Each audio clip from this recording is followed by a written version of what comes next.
Hello, podcast fam. I am thrilled to share some exciting news. My book, So Grow Lead, is officially live on Amazon. This book is more than just my story of starting a nonprofit and building a peanut butter factory in Malawi.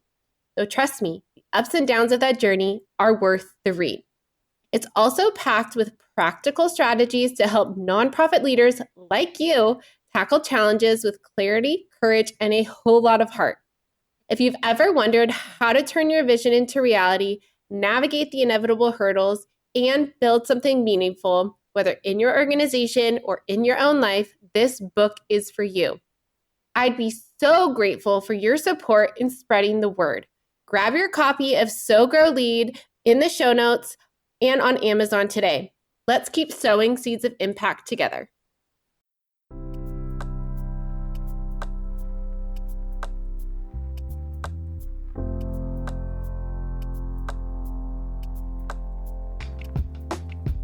Are you a nonprofit professional who's feeling overwhelmed and burnt out? Well, welcome to the Lead with Heart podcast. I am your host, Haley Cooper. On this podcast, we will share stories of leadership, courage, and empathy that'll help you learn to take care of yourself, your staff, organization, and community. You will hear from nonprofit leaders who have been in your shoes and have learned best practices to raise more revenue and make a greater impact. Let's thrive together. Hello, everyone. Welcome back to the Lead with Heart podcast. I am very excited today to have Howard Levy on the podcast. He is the president of the Red Rooster Group, and he brings a unique understanding of nonprofits, behavioral science, sophisticated messaging strategy, and data-driven campaigns to help organizations frame their message, create effective outreach strategies, and motivate action. So I'm looking forward to having a fun conversation. Welcome, Howard, to the podcast. Thanks, Haley, for having me. Well, I always like to ask this question, but as we get started, before we deep dive into the strategy and stuff like that, what is your background in nonprofits? What led you to this work and starting the Red Rooster Group? Yeah, thanks. I think I've always had a passion for causes, even in high school. So when I went to college, I studied political science and was interested in getting to work with a nonprofit. And during college, I was active with the New York Public Interest Research Group, working on campaigns to bring recycling to New York City and on our campus, as well as other issues. And so I love that activism and actually making a difference. This is going back 30 years. So that was letter writing campaign, good old fashioned letter writing campaign and other kinds of advocacy work.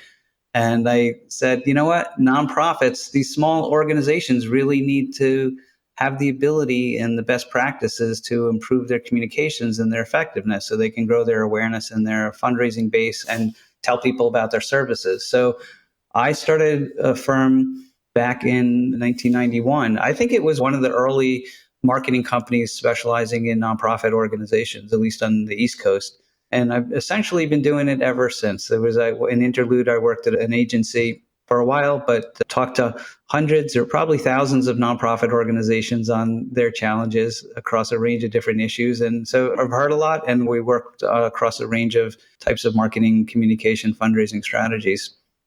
Yeah, thank you so much for sharing. So you mentioned you've seen a challenge, you've had lots of conversations with nonprofits, and not to generalize, but what are some of the pain points that you have seen when it comes to marketing and communications and that brand strategy?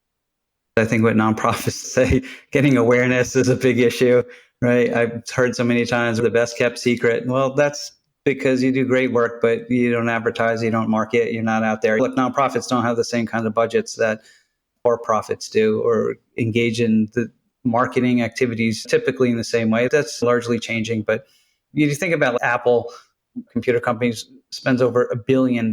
So you're seeing hundreds of ads from them all over, and they have the stores and the visibility, and you have their product in your pocket. But so there's a high level of visibility and engagement that most nonprofits typically don't have. Yet, how do you break through the clutter? How do you have a clear brand that resonates?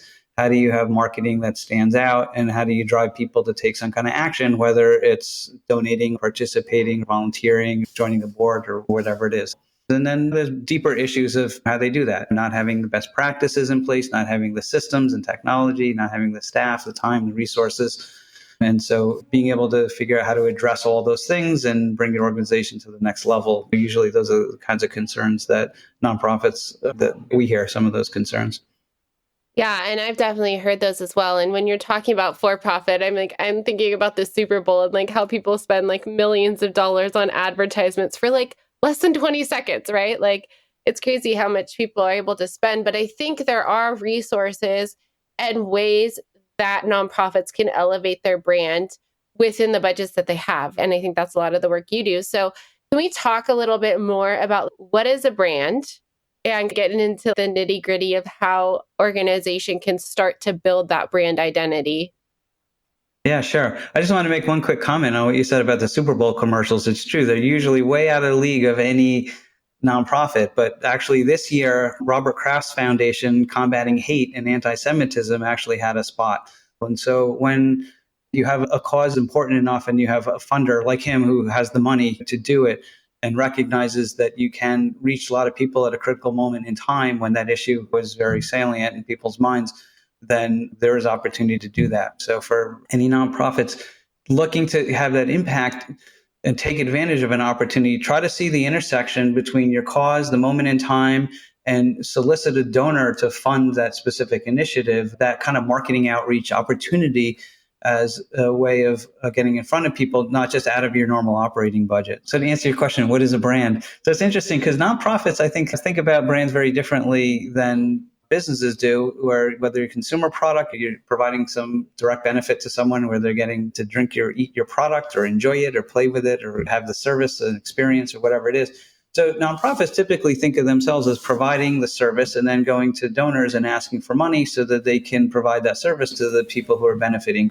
But I think the smart nonprofits think about their brand in the lens of a donor and how are they a vehicle for donors who want to do good in the world in a certain way, whether they want to help the environment or whether they want to help children or support education or see the world through a lens of change. If you believe in a certain, way that society should be, addressing a certain social inequity or alleviating hunger or a problem, then your organization is the mechanism to do that. So when you talk about your organization and craft your brand around the lens of being the outlet and the vehicle for donors to activate their philanthropic impulses, then that's a winning combination. And like Charity Water does a great job of that. So it's a simple message, water, everyone is essential for life. And the building wells in countries that are water deprived, but it's not their wells. They talk about them as the donor wells. Here's how your well is helping these particular people. And so that you're helping those people. It's not like we're doing it. You as the donor are the hero of the story and you're doing it. And so that's an example of a successful nonprofit brand that has managed to talk about themselves through the lens of the donors. So it's the high point for every nonprofit marketing and branding. And I think they do a really good job of that. And we all aspire to be like Charity Water. And I think you made an important point, and something that I do in my own work is going on listening tours with donors to understand not only how our organization is perceived to the community and what that branding is, but also what are their passions and interests, helping them realize that through our marketing and our fundraising strategies so that they can become their most generous selves. So what are some strategies that you use from a behavioral science standpoint to engage donors in those conversations? Yeah, sure. I'll give you an example, by the way, just to come back to instead of just Charity Water, which everyone knows, a smaller organization, maybe people can relate to a little bit. Some insight came out of talking with the donor. So they're an educational organization. And so they run schools and they provide college access to disadvantaged populations. So they talk about their work in terms of those services that they provide to the schools and how it benefits the students. But when we talked with the donors, they looked at it through a much larger macro lens of how education was a really important thing for society, right? How the United States as a country can't remain competitive with China or other countries, where our education falls on that landscape, and that education was a driving force for improving communities and thereby improving the economy and then the society as a whole. So that was interesting perspective that give a larger picture of the impact that the organization can have. And if you tell that story to donors, so it's not just, hey, you're providing these services, but you're having an impact that's part of across the country, that's a national scale impact on a value that's important to you of education. And that's something that kind of transitions now into this question about behavioral science, is like looking at it from the values of the donor and tapping into kind of what's inspiring them. A behavioral principle is called labeling, looks at how people's identity, how they relate to their identity and how they see themselves. So you could see yourself as a part of a family, a father, you're a mother, as a brother or sister, as part of your organization, as a president or an employee, as part of a larger community, a congregant, or so forth, but a cancer survivor or a participant, a veteran, or these other identities that we have. And nonprofits can tap into that identity by understanding who their donors are and then labeling it in a way that makes them feel like we're all on the same team.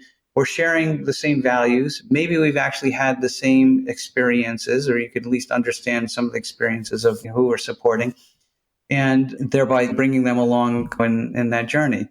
There was an interesting study about the use of language, and the study was with a group of kindergartners, and the teachers asked the students who could help clean up the classroom, and they had a certain percentage of the students help. But when they used the noun as opposed to the verb, who could help is the verb, but when they said who is a helper, and they labeled the students with that noun, the percentage of students who cleaned up was much higher. So that idea of attaching something that could be a verb, like thanks for donating or thanks for supporting us, to say thanks for being a supporter. And it could go a much longer way. So how far down could you drill to that, saying they're being a charter supporter? Thanks for being a member of this elite club or this giving circle or whatever it is. Thanks for being a veteran who, member of this. So if you could tap into those and then put the language around it as a noun, that's a behavioral technique that you could use to improve fundraising. Yeah, and I think that's so important because it's like those subtle shifts, right? That changing just those words, or one of my colleagues, Tanya, always talks about talking in the active versus passive tense, which obviously can be for different contexts. But I think those subtle shifts can really make a difference on inviting people into your mission. And when I'm thinking of behavioral science, I think of Target and like how they like place things in certain places because they track how you shop, right? So what are some of, from a behavioral science standpoint, trends that you see that influence people to give?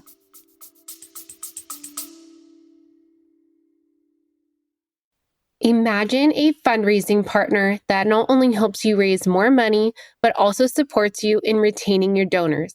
A partner that helps you raise funds both online and on location so you can grow your impact faster. That's DonorBox, a comprehensive suite of tools, services, and resources that give fundraisers just like you a custom solution to tackle your unique challenges, helping you achieve the growth and sustainability your organization needs, helping you help others. Visit donorbox.org to learn more. Well, I think things like social norms and scarcity and urgency are techniques that are often used. Social norms are creating the sense of the bandwagon effect that everyone is doing this.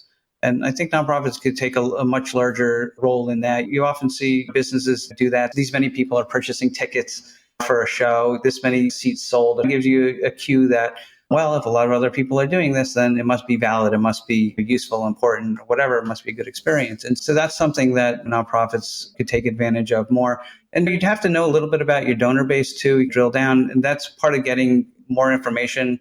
And why data collection is so important for nonprofits, because you'll be able to have the information upon which to, like, how many people are responding to an offer or your ticket sales for your event, how many people are participating or things like that.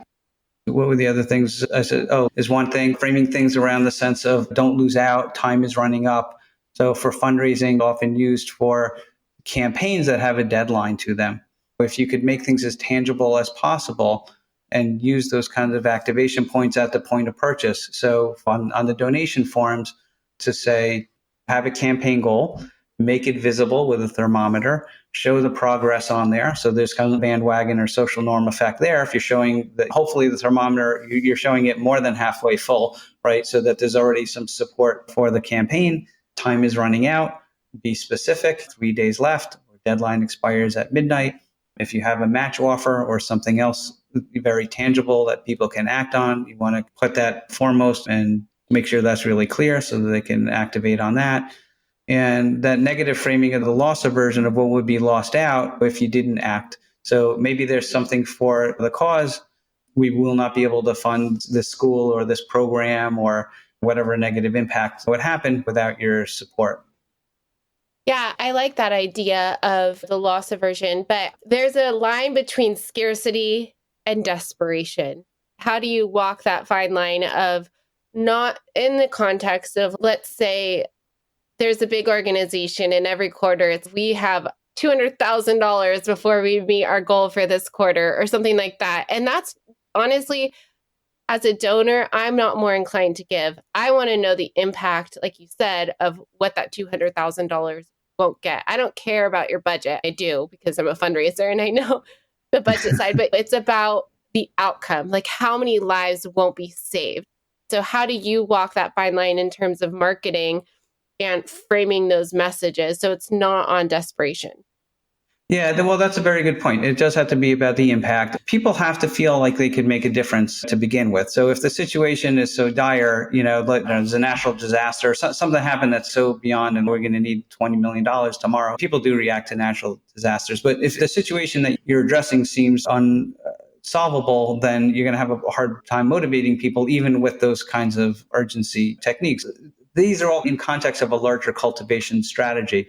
Not a one-time communication to that donor, but assuming that they know something about your cause, that there's some affinity. If they've supported you before, they understand your approach, and you built some base of impact and authority, that they have some respect, that they're coming back to your site, they're opening your email, et cetera. So you're working from that construct already. And then if you could demonstrate how that specific money is going to help support, alleviate a problem that they feel is real and tangible, then that's where you'll be able to drive them to make that donation. Did I answer that question? Yes, you did. And thank you for framing it in that context. So I know one of the things that you offer is called the Actionology Method. Could you tell us more about this method and how it incorporates behavioral science into fundraising strategies? Sure. I got enamored with the idea of behavioral science quite a while ago. You may be familiar with Daniel Kahneman's book, Thinking Fast and Slow, who introduced this idea of System 1 and System 2 thinking and the mental shortcuts or heuristics that people take. And since then, there's been so much written about that. And there's now, I don't know, more than 100 different kind of behavioral principles. And so that could be used for different things, for motivating action. And so I thought, how could we help nonprofit organizations to utilize these in some kind of organized way? So I thought about the whole donor experience. And there's several steps in this. The first is understanding the audience. How could we better understand our audience and connect with them? I'm going to come back to some of these principles. So then I assign principles to use within each of these categories, and I'll come back to them. So there's understanding your audience, there's telling your story, there's crafting your offer, and determining your delivery, kind of four core areas. So within the understanding your audience, one idea is like the labeling principle that I talked to you about already. There's this idea of the self-connection principle, which is people have an affinity for things that are like them. Whether you went to Cornell also, wow, that's great. What class? So already there's an affinity. So again, based on the amount of data that you have about your donors, but how can you use that self-connection principle to activate donors based on a geography, for example, where this program is right in your neighborhood, based on some shared experience that they've gone through, using a male case study for a male or a female for a female donor, for example. It's interesting, like the giving site Kiva it's a direct giving site. People put their stories up there. They found that people give to people with a similar name to them. So if a woman named Claudia is giving to someone named Claudette or something like that, there's really interesting connections. There's so many of these studies that show these really bizarre things. There's more dentists named Dennis, for example. That's like the most common name. A very common name in the state of Virginia is Virginia. There's like more people just feel like they should be naming their daughter Virginia in Virginia. People with this last names, there's this study showing all the last names that marry people with a similar last name. One of my brothers married someone with the last name Levy also. So this idea of finding these connections with people, I think, is often overlooked the way that nonprofits can connect with people. So it's understanding your database and understanding what are not just the geography, but the psychographics and the values and the things where those things intersect. If you have a lot of people who are politically one way or politically the other way, or people who are business people versus a homemaker, you might have a different message for the same program. For the business person, it might be helping the children build a life of self-sufficiency when they get out of school, versus as a parent, they're a parent, you know how important it is to provide love and support for your children. So I think that nonprofits often just throw stuff out there based on the program that they have without really looking at it through the lens of their audience. So that this whole first strand of this thing, understanding your audience, is trying to understand the different ways in which you could connect who they are with your message, and then bring those things together with a message that's going to resonate. The telling your story part talks about then the framing, how you construct your story. So for example, in that one with the education I gave earlier, talks about the direct service with the students versus this idea of education was really important. I'll give you an example. An organization that was working with people experiencing homelessness, they run 26 facilities around the area, and they provide a wraparound. So they get people off the streets, and then they provide full wraparound services to stabilize people's lives and give therapy and physical, mental services and all kinds of things, get them into permanent homes. So they had the opportunity to build a modular unit. Within 8 months, they built this little village that supported 128 people, got them off the streets, could give them service. So it was a very quick build compared to building actual houses that would take years and much more money. So in the year-end appeal, they painted a bold vision of building 10 more of these. So there was a success. We had one success, and they're not just asking you money now to continue and celebrate, but to actually scale up in a much bigger way. And so the theme that we had, go big and go home, let's build more of these, let's think really big so that more people can go home, framed the whole situation in a much larger way that elevated the donors' expectations now of giving for the year end. And their average donations went up by 43%, a huge amount, from $870 to $1,252. So just the way that you frame the story can potentially, not saying in all cases, but can potentially change the dynamic of how donors think about what you're doing and the impact that they could have. So there are things like that. The priming principle is how you could mentally suggest numbers to, or suggest a context. There's an organization that uses that in subtle ways in their TV commercials in the background, putting a number on a blackboard blurry so that people subconsciously see that. And that number is slightly above amount that their average gift would be. How you set the context for your story and your appeal and your ask could influence the outcomes there. Single victim, like focusing on one individual as opposed to statistics or masses of people, has been shown to dramatically increase response rates. And then other things like how you tell your story and using metaphors. And rhymes are really interesting because people remember them, but they're also more suggestive of credibility.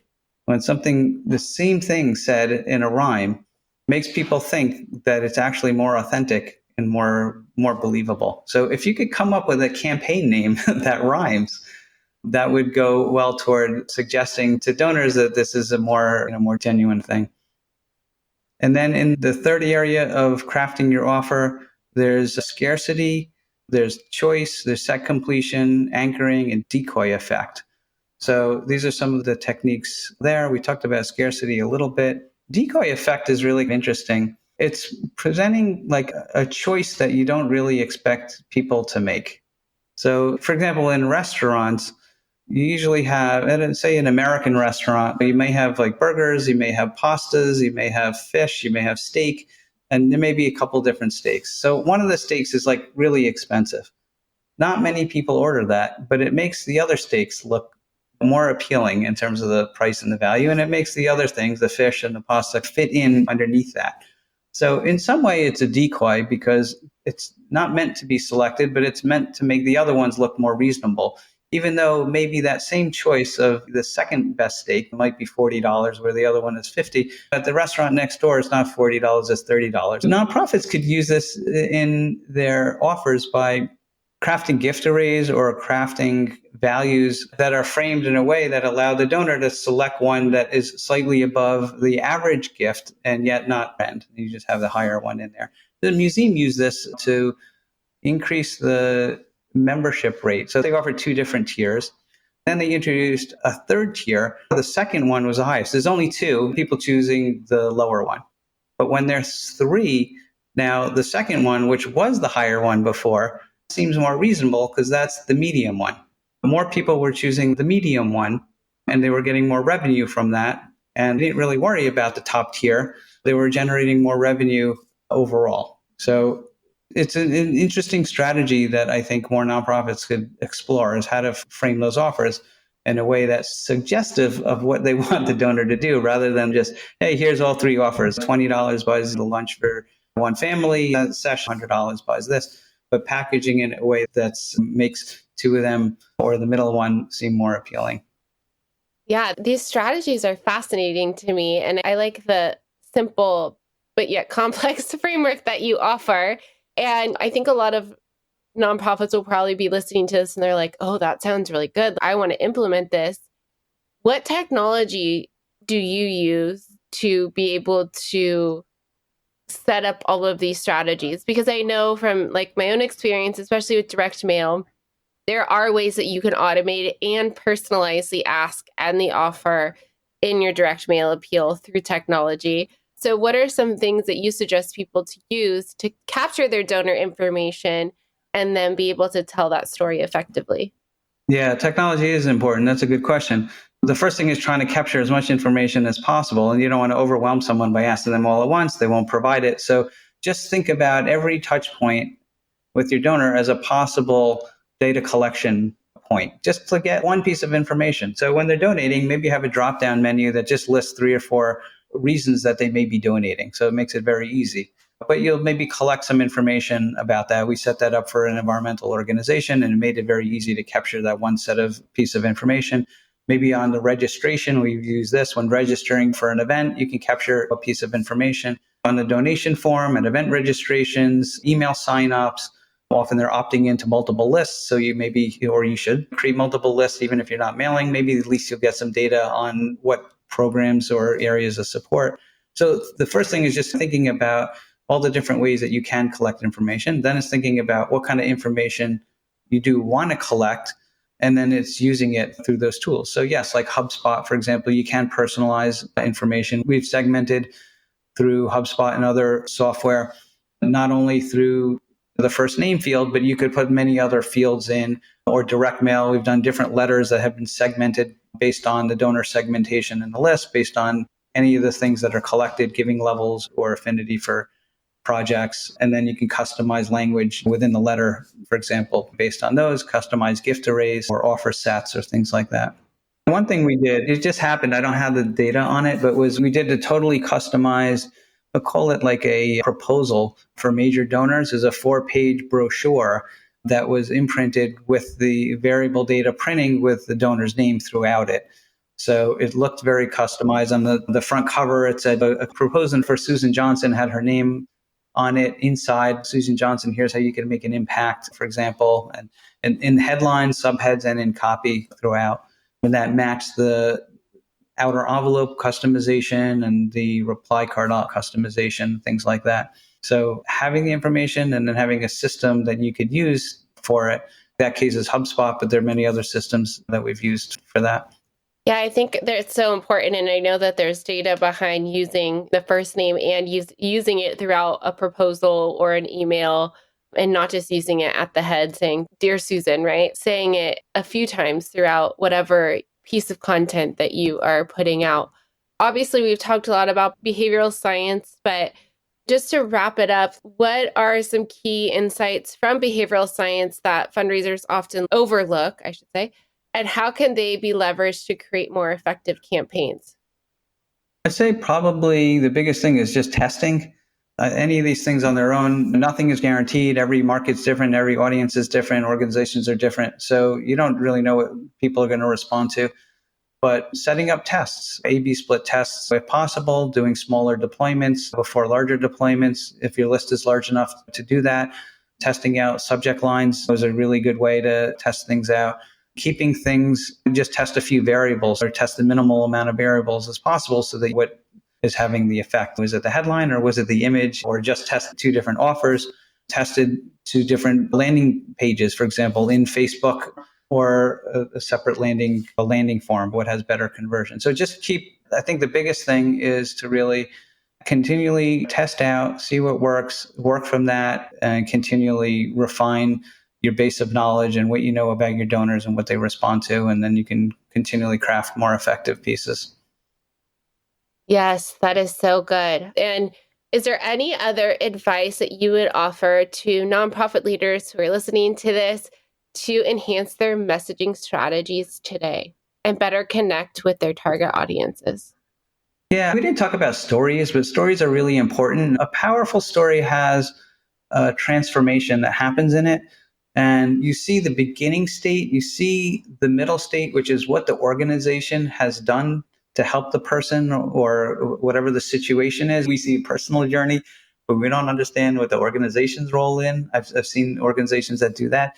And then there's the end state. There's more of a focus just on the happy end state versus wanting to showcase people or situations in negative light. But having this kind of story arc of going from a down state to an up state and understanding what that journey is, that's really the heart of it. And if you just have the end state, people can't get the transformation. This idea of like contrast is really important. And I think the other part that's important to highlight that nonprofits don't often get is the emotional side of it as well. What is not just the condition or the state, but how are people feeling at that point? You want to have that sense that they were transformed emotionally too. And even at the end, even if there's a better, outcome, like what is the emotional state now that is different? Because that's what people are going to relate to. Now I have the heart, to feel, wow, from a feeling of total desperation. There were no good options in front of me. The organization helped empower me and took me to this different place. And now I'm feeling confident. I'm feeling empowered. I can feel like I'm in control of my life. Those are the kinds of emotions that donors can then connect with and want to support. And by the way, stories also don't have to be, if you're a person as the center point for your story, you could use inanimate objects. If you're saving land, make the tree your hero and talk about their journey of growing other trees, their seedlings around them, and what a devastation it would be to lose their home. If you're providing housing, the house could tell the story of all the people who have lived in it over time and what good things that they have seen. So you could bring your story to life in many different ways. Oh, that's a really good idea. I've worked in a lot of shelters serving people experiencing homelessness. And obviously there's that level of confidentiality and dignity for the clients. And so that's just a unique way to be able to continue to tell stories and engage donors emotionally. I love that idea. And thank you so much for being here, Howard. Where can people find you if they want to connect with you and learn more about the work that you do? Yeah, thanks, Haley. Our website is redroostergroup.com for Wake Up Your Brand. And you can find lots of resources on it. And there's some free downloads on behavioral science. We also developed a card deck that has behavioral principles on them. It has a little description of the principles, examples of how nonprofits have used them, and tips for how your nonprofit could actually apply them. It was meant to be like an actual using behavioral principle of making it relevant and in your face. And you keep this on your desk and you could go through them. There's a free download of the PDF of the cards on the website that I invite anyone to take advantage of. Yes, we will make sure to link to all of that in the show notes. I really appreciate your insight and value that you've offered to our listeners. Thank you so much, Howard, for being here. Great. Thanks for having me. Appreciate it. If you have valued these stories or learned something from what you've heard, please share this podcast episode or follow me on LinkedIn. Thank you so much for your support, and together we can build a better community and world.